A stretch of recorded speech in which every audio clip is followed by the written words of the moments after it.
this video, I'm going to be addressing a question that I keep getting all the time. And the question is, what kind of machine do I get given that I'm new to sewing? See, I've been sewing for quite a long time, and I felt like since I'm getting these questions often on TikTok, on Instagram, I felt like it's a good thing to actually address this. Perhaps it might be helpful to one or two people out there to make a decision on what kind of machine to buy. When I started sewing a long time ago, I did start out with a Pfaff tabletop machine. See, at the time, I didn't really know what to expect in a sewing machine. I was new, like I said, and everything I had then was just okay. And most of my projects were just pretty much straight sewing. Wasn't doing any complicated stuff. I had no idea. I was learning to sew just beddings, pillow covers, just to make sure I got used to sewing straight stitches. At that time, it was a Pfaff and was pretty much a decent machine. Didn't really see any problems at the time, given that I wasn't really doing anything complicated. Many years later, I realized that this machine, given that it was a tabletop machine, was just too small. The surface area where you sew your clothes was just too small, and most times I can't really fit my clothes into the machine and just let it sit the way I would like it.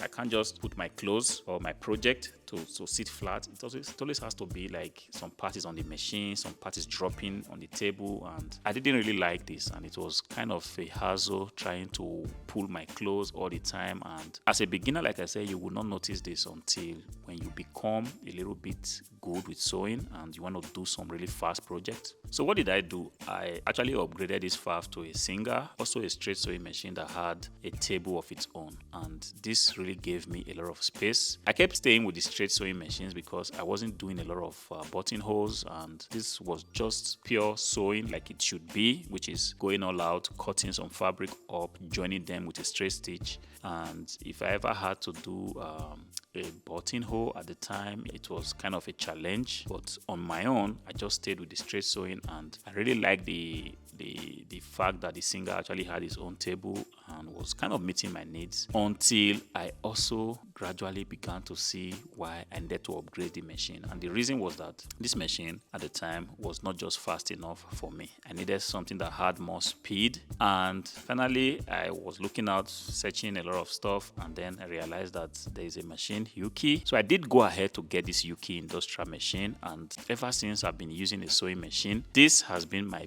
best so far. This machine is fast.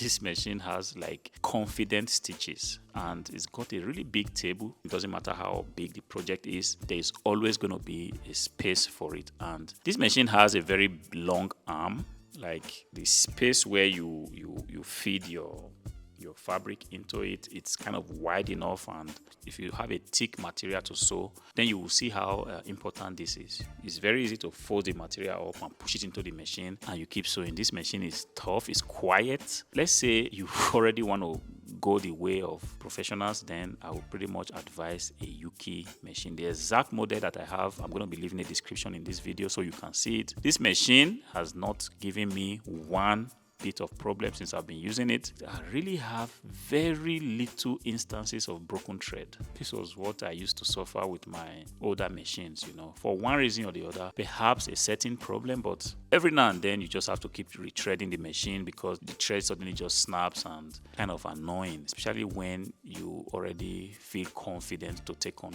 big projects and you want to deliver it as soon as possible. You want to get a reliable machine, and I've really had a very good experience with this Yuki machine. This video is not sponsored in any way, but I just felt like if you are out there looking for a very good machine, you might want to consider the Yuki machines. I find this particular model that I have to be very, very reliable. I think I got mine for about 580 euros, but I can pretty much say that it's worth the price because I keep using the machine. The machine is simply tough. I've sewn quite a number of fabrics. I've sewn linen on it. I've sewn velvet. Cotton fabric is what I pretty much work on. Polyester, this machine, each time I used it, never had a problem with it. So if you want to really get something that will give you peace of mind, the main thing you have to consider first of all is what kind of project are you going to be doing more often. If your project is basically going to be straight stitches, hands down, I can highly recommend the Yuki machine. If you say, okay, I don't have a lot of money to buy the Yuki industrial, I can understand. But let's say you have a decent budget, up to $600 or $700, as the case may be, then search no further. Just go in the direction of the UK machine. They are competitors to the UK machine. You could also take a look at them. I have no experience with the other competitors. I'm only talking from the experience of the fact that I have a UK machine myself and I love the performance. This is one machine you want to consider. I hope this video helps you. If it does, go ahead and click on the like button, subscribe to the channel. Until I see you again, peace.